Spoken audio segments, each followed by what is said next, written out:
मंच पर उपस्थित उत्तर प्रदेश शासन के सम्मानित मुख्यमंत्री योगी आदित्यनाथ जी, मेरे विशेष आग्रह पर समय निकालकर न केवल इस सत्र में, इसके बाद भी कुछ सत्रों का वो अध्यक्षता करने वाले हैं और यहाँ उपस्थित हुए हैं, ऐसे राज्यसभा के उपसभापति श्रीमान हरिवंश जी, सभापति उत्तर प्रदेश विधानसभा श्री हृदय नारायण दीक्षित जी, मेरे साथी गृह राज्य मंत्री नित्यानंद राय जी, जिनके जिम्मे गृह विभाग में राजभाषा विभाग का दायित्व है, ऐसे मेरे साथी उत्तर प्रदेश के ही नेता श्री अजय कुमार मिश्र जी, श्री निशित प्रामाणिक जी, वरिष्ठ भारतीय जनता पार्टी के नेता, पूर्व राज्यपाल, वरिष्ठ अधिवक्ता और हिंदी के लिए जिन्होंने बहुत कुछ किया है, ऐसे हमारे केसरीनाथ त्रिपाठी जी, सचिव राजभाषा विभाग, संयुक्त सचिव राजभाषा विभाग, और यहाँ के सांसद के रूप में आज केंद्रीय मंत्री है, हमारे साथी है, विराजमान है पांडे जी। और आज बाबा विश्वनाथ की इस नगरी में देश भर से आए हुए हिंदी प्रेमियों को मैं नमस्कार कर मेरी बात की शुरुआत करना चाहता हूं। मित्रों, मेरे लिए भी एक बहुत हर्ष का विषय है कि आजादी के अमृत महोत्सव के वर्ष के अंदर पहली बार राजभाषा का सम्मेलन राजधानी के बाहर लाने में हमें सफलता मिली।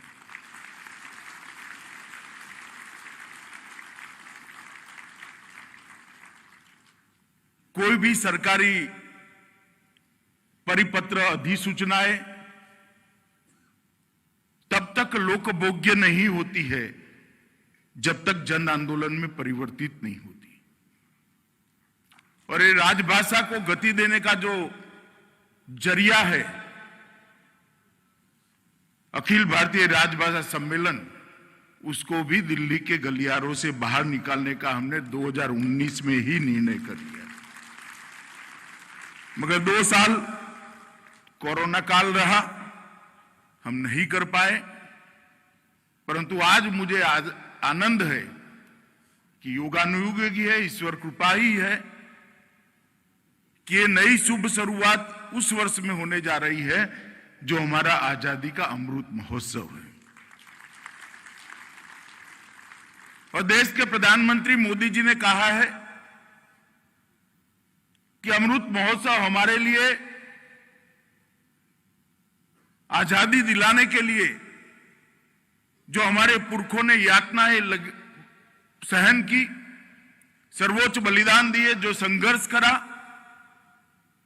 उसको स्मृति में फिर से जीवंत कर युवा पीढ़ी को प्रेरणा देने का तो मौका है ही है, परंतु आजादी का अमृत महोत्सव हमारे लिए संकल्प का भी वर्ष है।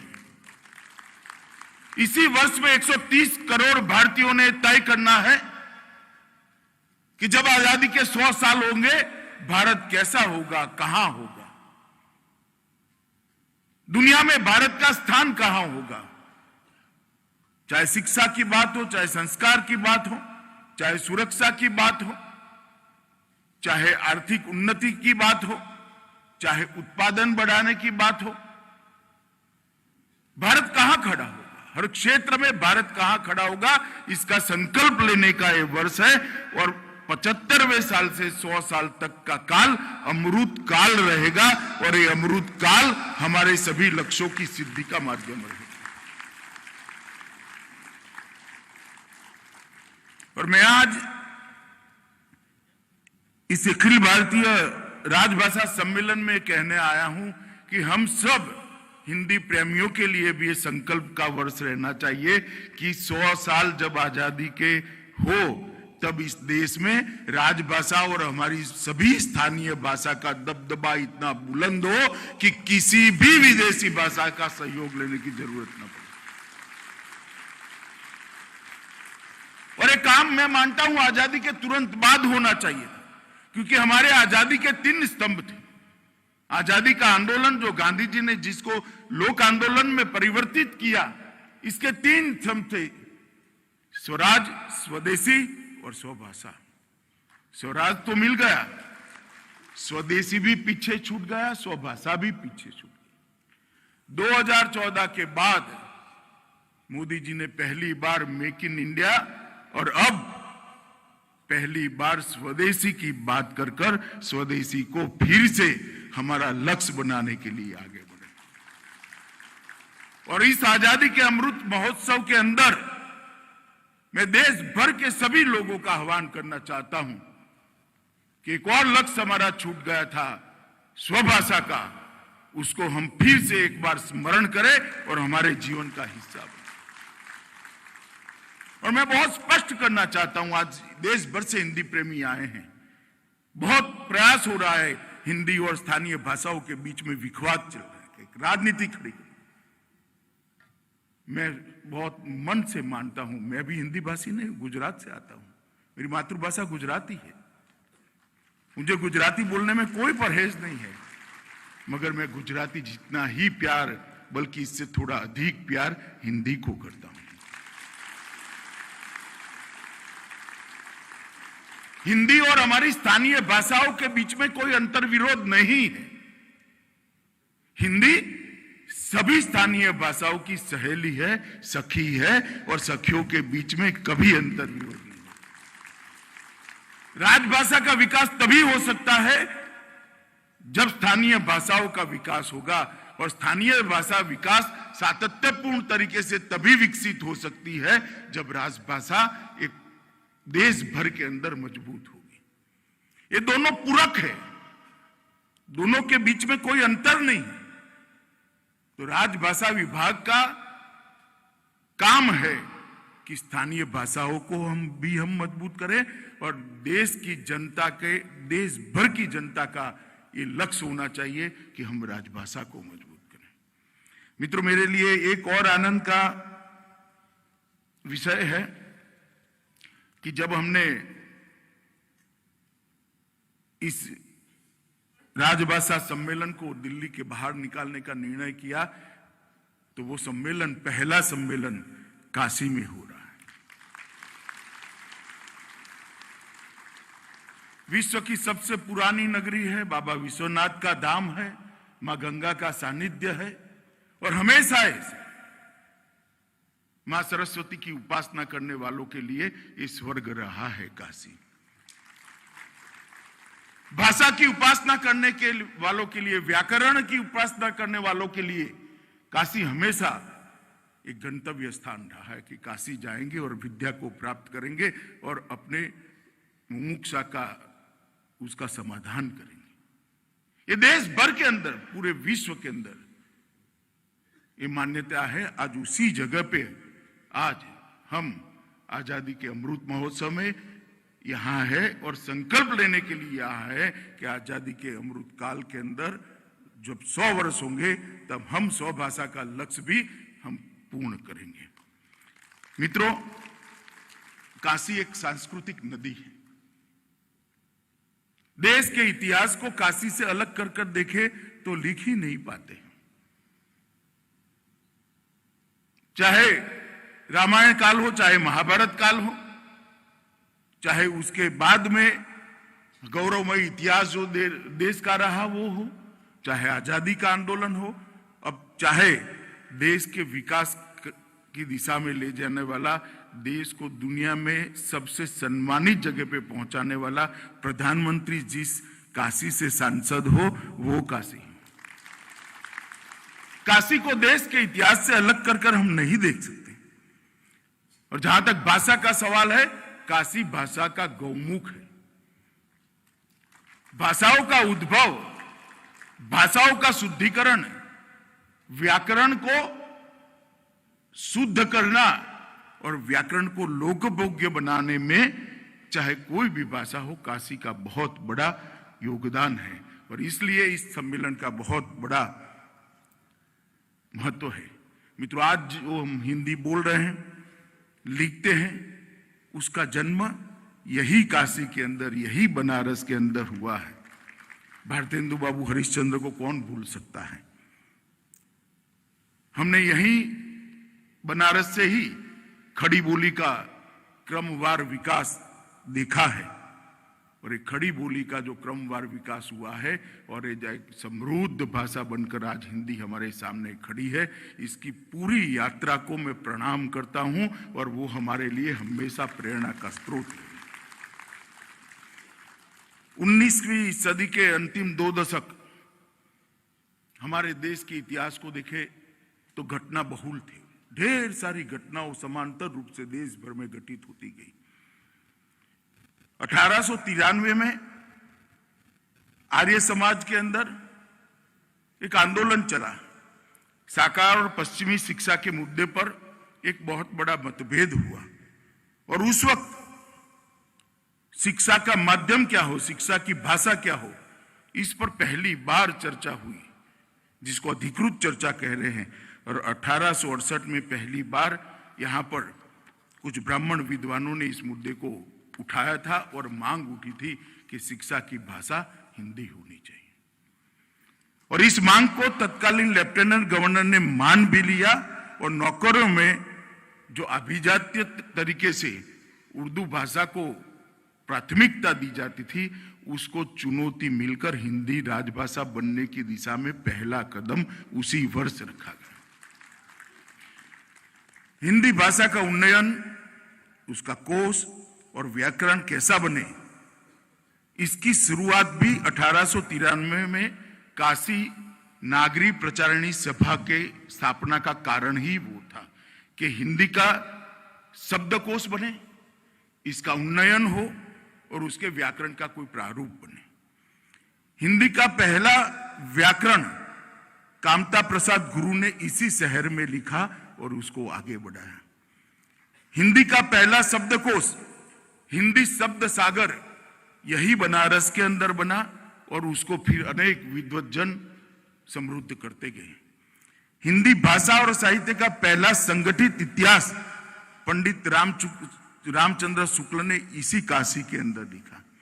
हिंदी भाषा की पहली कहानियों में एक कहानी, कोई ऐसा रिकॉर्ड नहीं होता है मगर किंवदंती है, राजा भोज का सपना, और शिव प्रसाद सितारे हिंद ने यहीं पर लिखी। पहली हिंदी पत्रिका हरिश्चंद्र मैगजीन और हरिश्चंद्र चंद्रिका भी यहीं पर शुरू हुई। कविताओं की पहली पत्रिका कवि वचन सुधा, महिलाओं की पहली पत्रिका बाल बोधिनी भी यहीं शुरू हुई। और भारत के अंदर हिंदी थिएटर की पहली शुरुआत भी यही काशी के अंदर हुई, जहां से नाट्य कला आगे बढ़ी। मित्रों, भाषा तो बन गई, साहित्य रचा जाने लगा, मगर हिंदी की पढ़ाई कैसी हो, इसका पाठ्यक्रम कैसे हो, इस बात की चिंता भी पंडित मदन मोहन मालवीय ने यही हमारे हिंदू विश्वविद्यालय के अंदर लाला भगवान दीन और बाबू श्याम सुंदर दास के नेतृत्व में हिंदी का पहला पाठ्यक्रम बनाने का काम मालवीय जी के तत्वाधान में हुआ, और उसको तुरंत ही देश भर के सभी विश्वविद्यालयों ने उसको स्वीकार किया और आगे बढ़ा। और तुलसीदास को कैसे भूल सकते हैं।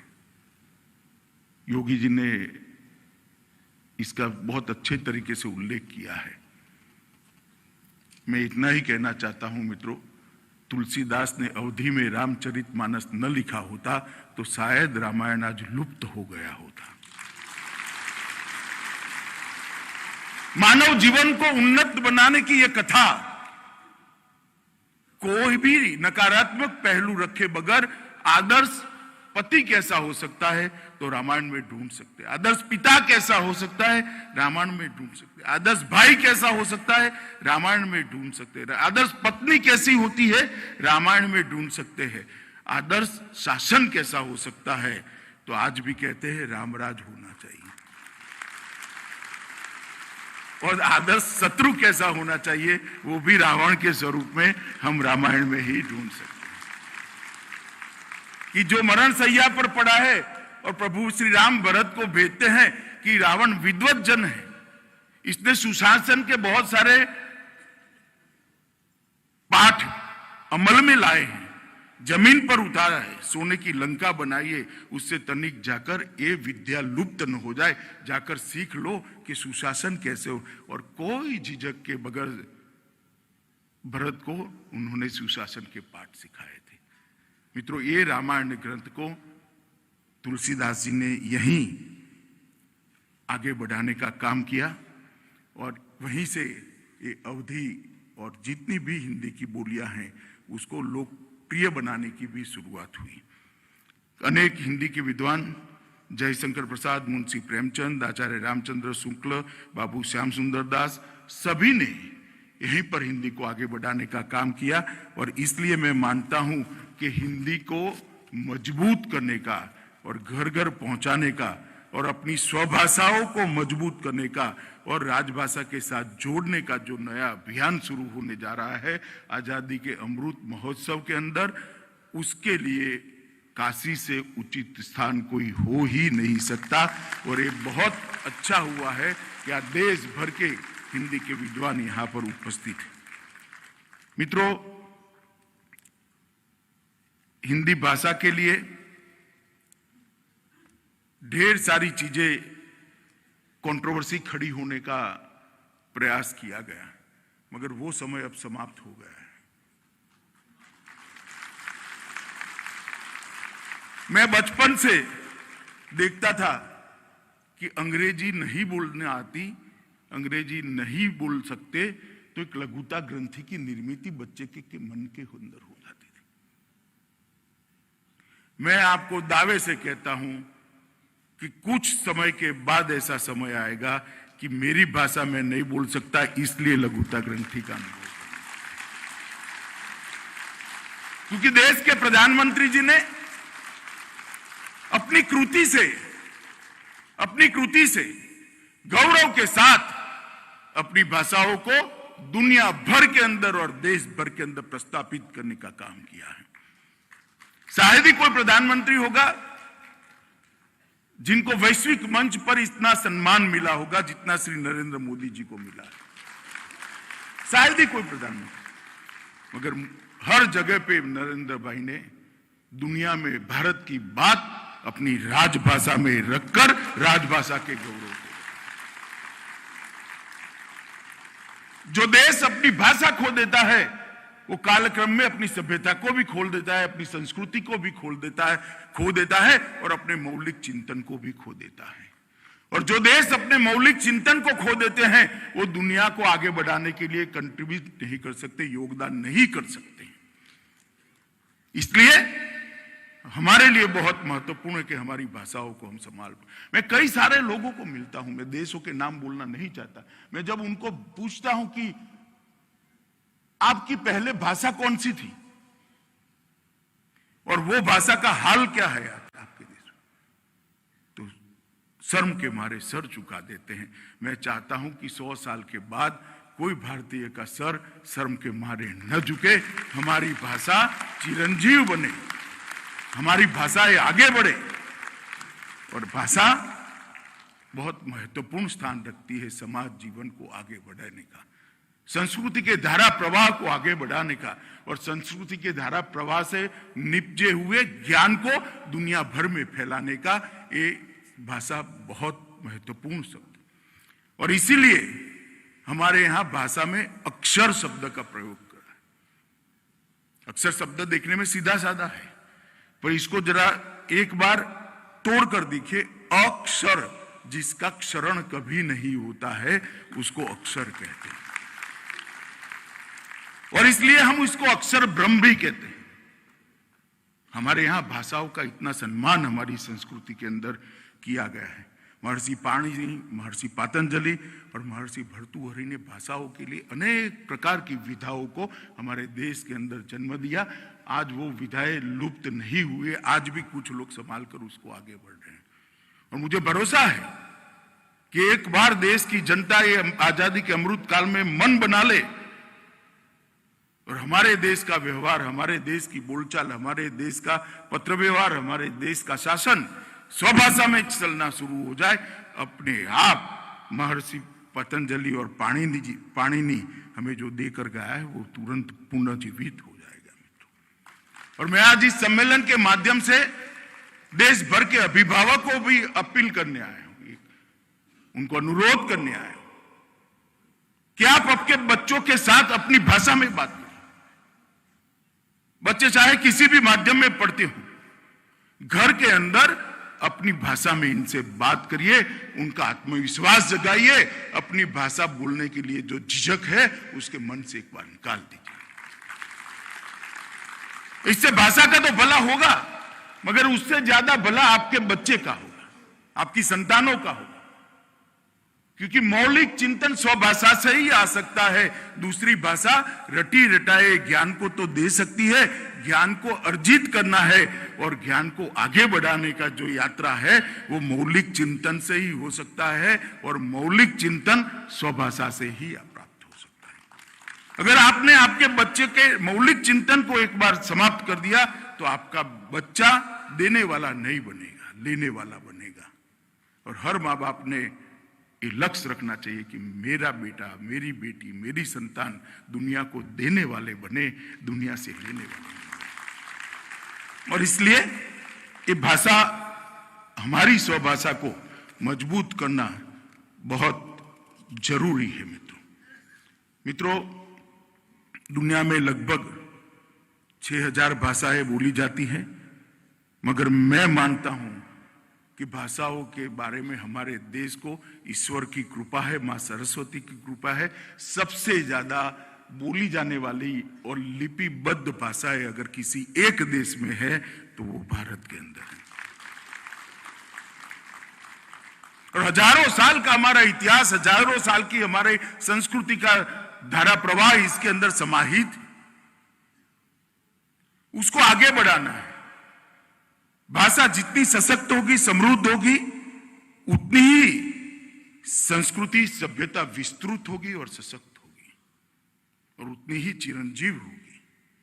अगर हम हमारी संस्कृति को संभाल कर रखना चाहते हैं, इसको आगे ले जाना चाहते हैं, तो हमारी भाषाओं को हमने मजबूत करना पड़ेगा। अपनी भाषा से जुड़ाव, अपनी भाषा से लगाव और अपनी भाषा के उपयोग से मैं युवाओं को आह्वान करना चाहता हूं, कभी भी शर्म मत रखिए, ये गौरव का विषय है।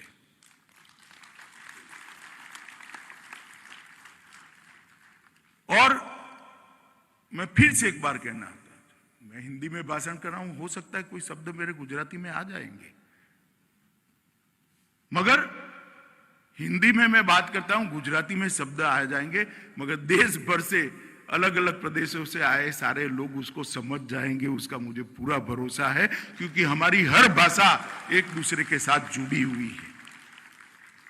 मित्रों, आज मैं फिर से कहना चाहता हूं कि हमारा पूरा बल होना चाहिए कि ये जो लघुता ग्रंथि अंग्रेजी शासन काल के अंदर हुई है वो बदलनी पड़ेगी, उसको युवाओं के मन से निकालना पड़ेगा, और घबराहट की जगह गौरव की अनुभूति हो, इस प्रकार के वातावरण की निर्मित होनी।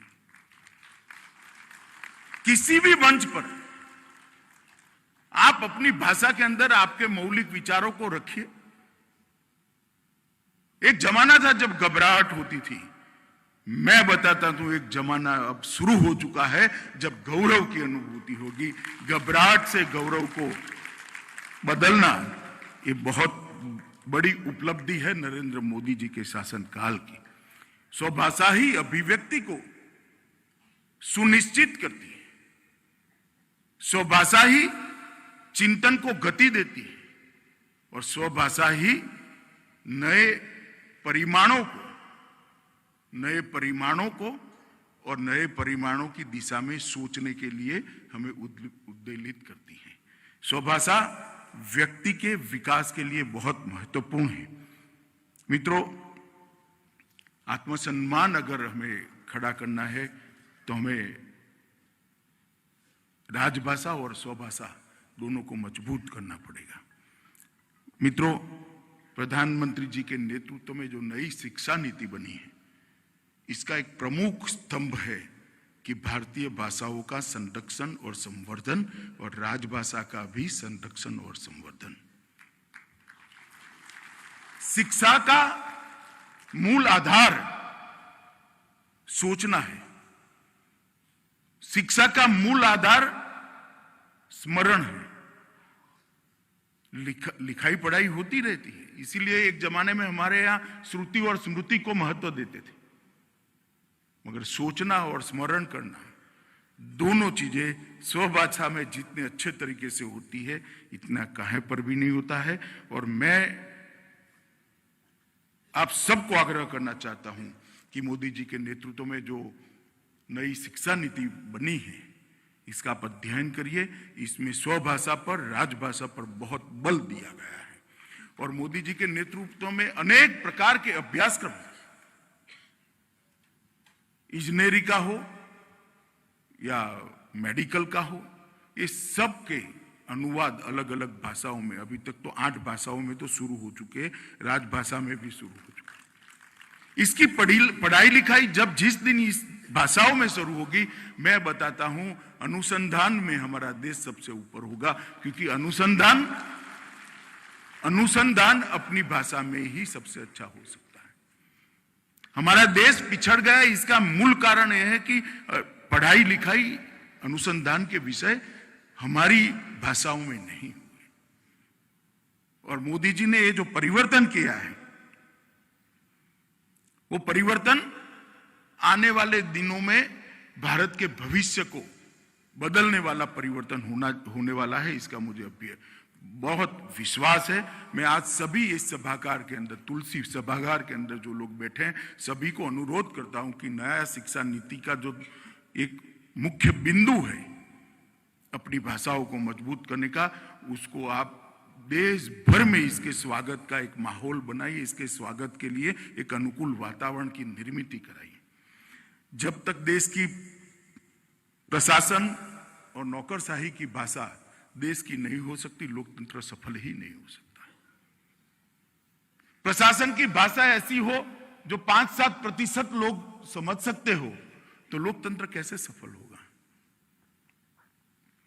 लोकतंत्र तभी सफल हो सकता है जब प्रशासन की भाषा स्वभाषा हो, राजभाषा हो। और मैं बड़े गौरव के साथ आप लोगों के सामने कहना चाहता हूं कि आज गृह मंत्रालय में एक भी फाइल ऐसी नहीं है जो अंग्रेजी में लिखी जाती है या पढ़ी जाती है। पूर्णतया हमने राजभाषा को स्वीकार।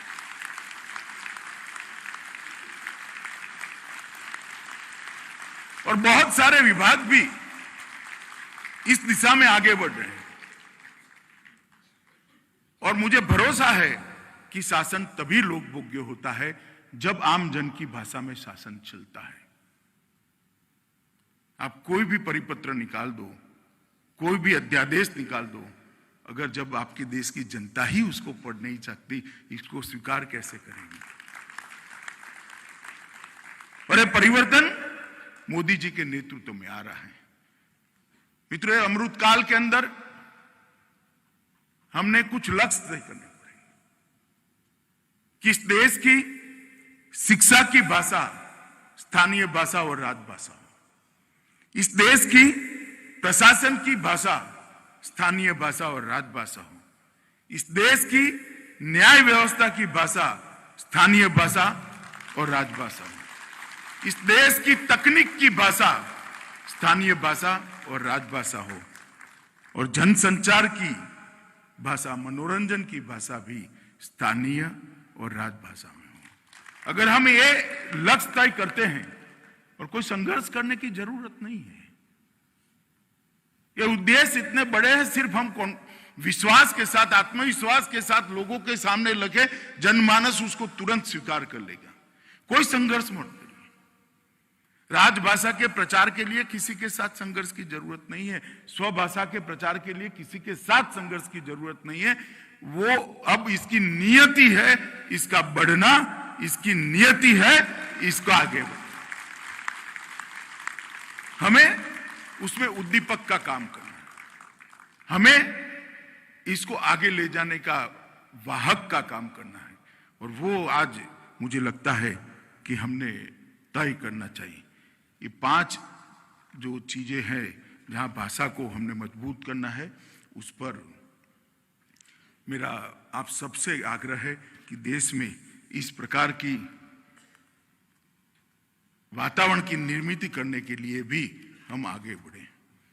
मित्रों, देश का आजादी का इतिहास और देश के इतिहास को अलग अलग भाषाओं में, अलग अलग राज्यों में राज्यों के इतिहास पढ़ा है।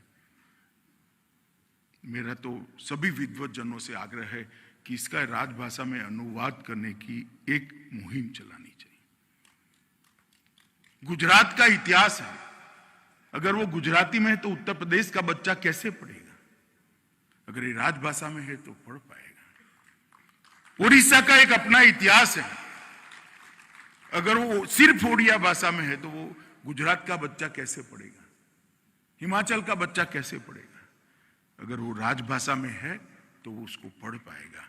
और राष्ट्रीय एकात्मता की निर्मित के लिए बहुत जरूरी है कि देश के कोने कोने में बिखरे हुए इतिहास की घटनाओं को और इतिहास के पुस्तकों को राजभाषा में अनुवादित किया जाए। एक राजभाषा विभाग ने अभी एक अभियान दिया है, कार्यालयीन कामकाज के लिए सरल सुस्पष्ट शब्दकोश रखेंगे। मगर मैं हिंदी के विद्वानों को थोड़ा एकदम गले नहीं उतरेगा, हजम भी नहीं होगा, हमने हिंदी को लचीली भी बनानी पड़ेगी। हिंदू की स्वीकृति अगर लानी है तो हिंदी को लचीली बनानी पड़ेगी। मैं एक उदाहरण देना चाहता हूं। वीर सावरकर इस देश में अनेक प्रकार के कामों के लिए जाने जाते हैं, दुनिया भर में इनकी स्वीकृति है, पूरा देश उनको वीर सावरकर करके सम्मानित करता है। मगर आप लोगों के ध्यान में बहुत कम होगा कि वीर सावरकर ने स्वभाषा और राजभाषा के लिए बहुत बड़ा काम किया था, हिंदी का शब्दकोश बनाया था। और कई ऐसे शब्दों को मैं जानता हूं जो सावरकर जी न होते तो आज शायद हम अंग्रेजी शब्दों का ही प्रयोग करते होंगे। जैसे पिक्चर देखते हैं हम तो उसमें आता है डायरेक्टर, इसके लिए कोई शब्द नहीं था, उन्होंने निर्देशक शब्द दिया। आर्ट डायरेक्शन, उन्होंने शब्द दिया कला निर्देशन। कई सारे शब्द को उन्होंने दिया और हिंदी को समृद्ध बनाने का प्रयास किया। इसी प्रकार से अब समय आया है कि हम इस हिंदी को लचीली बनाएं। हमारी राज्यों की भाषा के शब्द भी अंदर आते हैं तो उससे परहेज न रखें। कोई विदेशी भाषा का भी शब्द आता है तो परहेज न रखे, उसका बोलने का माध्यम हिंदी हो जाए, उसके लिखने का माध्यम हिंदी हो जाए, इसके सोचने का माध्यम हिंदी हो जाए। इतना एक बार करो, हिंदी अपना रास्ता अपने आप कर लेगी बाद में। मगर हिंदी को लचीली भी बनाना पड़ेगा। और ये जो शब्दकोश राजभाषा विभाग तैयार कर रहा है, वो मुझे लगता है कि हिंदी को प्रशासन की भाषा बनाने में बहुत बड़ा योगदान होगा। आज जो सत्र चलने वाले हैं 2 दिन तक, उसमें कई सारे विषय हैं। इसमें एक विषय भारतीय भाषाओं में पत्रकारिता का भी है और भारतीय भाषाओं का स्वतंत्र संग्राम में योगदान का भी है। मित्रों, मैं मानता हूं ये दोनों बहुत बड़े विषय हैं और हमें इसको लोकभोग्य बनाकर जन जन तक पहुंचाना पड़ेगा। और मैं आपको कहता हूं कि एक जमाने में कहा जाता था कि हम पर जो अंग्रेजी थोपी गई राज्याश्रय से थोपी गई थी। ये इसलिए करना पड़ा था कि वो विदेशी भाषा थी। हिंदी और राजभाषा को राज्याश्रय से नहीं थोपना है, हमारे प्रयासों से इसको सर्वस्वीकृत बनाना। शासन तो करेगा, मोदी जी के जितने भी आप भाषण सुनते आप देखेंगे हिंदी में ही होंगे। अब शासन के अंदर भी हिंदी भाषा प्रयोग में आने लगी है, परंतु इससे कुछ नहीं होगा जब तक जनमानस के अंदर अपने अपने राज्य की भाषा और राजभाषा की स्वीकृति का हम एक प्रकार का वातावरण निर्मित नहीं करेंगे, ये कभी नहीं होगा मित्र। और मैं आप सबको कहना चाहता हूं कि हिंदी के शब्दकोश को भी समृद्ध करने की जरूरत है। आज बहुत सारे विद्वज्जन यहाँ पर बैठे हैं, मेरा आप सबसे अनुरोध है कि इसके लिए भी हमने काम करना चाहिए। एक समय आ गया है कि इसको नए सिरे से देखा जाए। कुछ विद्वानों की कमेटी बने, अगर मेरा संपर्क करोगे आप तो मैं जरूर इसके लिए समय भी दूंगा और सरकार जो मदद करना चाहे करेगी। योगी जी भी मदद कर सकते हैं। हिंदी के शब्दकोश को मजबूत करना चाहिए, विस्तृत करना चाहिए, इसकी सीमाओं को बढ़ा देना चाहिए। एक परिपूर्ण भाषा, एक संपूर्ण भाषा बनाने के लिए कुछ विद्वज्जनों ने काम करना पड़ेगा और बहुत समय हो गया है हिंदी के शब्दकोश के पर एक नजर भी किसी को डाले कि नया क्या ला सकते हैं। और अगर इस पर नहीं सोचेंगे तो मैं आपको बताता हूं, काल अपना काम करता है। हम अपना काम नहीं करेंगे तो काल अपना काम करेगा, धीरे धीरे काल भाई हो जाए। क्योंकि भाषा तो नदी जैसी है, बहती रहती है। नई चीजों को जोड़ने के लिए भी हमारे विद्वज्जन आगे आए, ऐसी मैं सबको अपील भी करना चाहता हूँ, सबको आह्वान भी करना चाहता हूँ। मित्रों, ये 2 दिन का जो सम्मेलन रखा है, ये 2 दिन के सम्मेलन के अंदर ढेर सारे विषयों को आज यहाँ इसके बाद जो होगा उसमें चर्चा में लाए जाएंगे। स्वतंत्रता संग्राम और स्वतंत्र भारत में संपर्क की भाषा का एक विषय है। एक मीडिया में हिंदी का प्रभाव और योगदान है। राजभाषा के रूप में हिंदी की विकास यात्रा और योगदान, इसका पूरे इतिहास पर चर्चा होने वाली है। वैश्विक संदर्भ में हिंदी के सामने चुनौतियां, इस विषय पर भी चर्चा होने वाली है। भाषा चिंतन की भारतीय परंपरा और संस्कृति के निर्माण में हिंदी की भूमिका, इस पर भी चर्चा होगी। और न्यायपालिका में हिंदी के प्रयोग पर भी चर्चा होगी और एक बहुत अच्छा सांस्कृतिक कार्यक्रम भी होगा। तो मैं आशा करता हूं कि ये 2 दिन का जो राजभाषा का राष्ट्रीय अधिवेशन है वो बहुत सफल रहेगा। और मुझे विश्वास है कि आज़ादी के अमृत काल में, जब आज़ादी के शताब्दी जो लोग भी मनाते होंगे, वो इनको हिंदी के लिए इतना बोलने की जरूरत नहीं पड़ेगी, राजभाषा के लिए बोलने की जरूरत नहीं पड़ेगी। ये 25 साल में इस काम को हम पूरा करने का लक्ष्य रखकर चले। और मोदी जी ने जो कल्पना की है आज़ादी के अमृत काल की, उसमें स्वदेशी और स्वभाषा, उसको हम फिर से एक बार, स्वराज मिल गया है, उसको सुराज में बदलना है। स्वदेशी और स्वभाषा छूट गए हैं, उसको फिर से एक बार चर्चा में लाकर देश का एक महत्वपूर्ण कार्यक्रम बनाना है। तो आप सभी का सहयोग मिलेगा, उसका मुझे भरोसा है। आज देश भर से यहाँ पर जो हिंदी प्रेमी आए हैं, उनका मैं भारत सरकार और देश के प्रधानमंत्री जी की ओर से हृदय से बहुत बहुत धन्यवाद करता हूँ। और मैं आप सभी को अंत में फिर से एक बार अपील करते हूँ कि हिंदी को देश की भाषा बनाएं, हिंदी को लोगों की भाषा बनाएं। यही मेरी बात है। वंदे मातरम।